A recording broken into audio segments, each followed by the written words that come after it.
Jagatbir Singh is also joining us on the broadcast. Sir, thank you so much for speaking to News9. So what do you think about, the highlighting element of Rajnath Singh's speech today? He has again reiterated that India is capable enough of teaching lesson to the enemies, and this is the new India. This is new Bharat. It's not going to be tolerant like the previous times. We are not going to sit around the tables and have talks. We are going to teach you lessons at the point that we will choose for you and the location that we will choose for you at our own opinions that we want to teach you.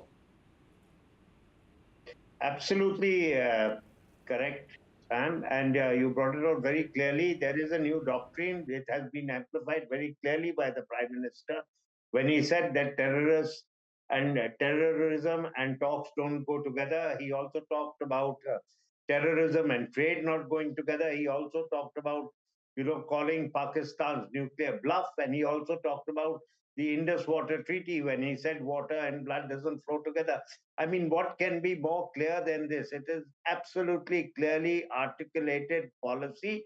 And we have demonstrated our capability, we've demonstrated our resolve, we've demonstrated the ability of the armed forces to deliver, we've demonstrated the use of our own weapon systems and how effective they have been in countering the Chinese and the Turkish weapon system.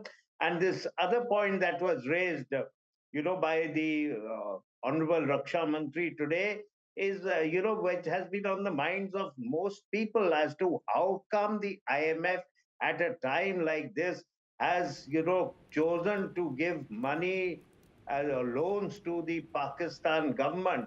And, one side they're taking loans, other side they're dispersing money to the family of, as compensation to the families of the Masood Azhar. So, I mean, these are all contradictions within themselves.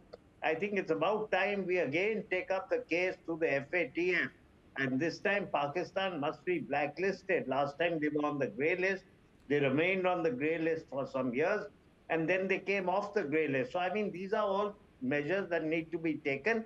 These institutions like the IMF and World Bank are highly responsible institutions.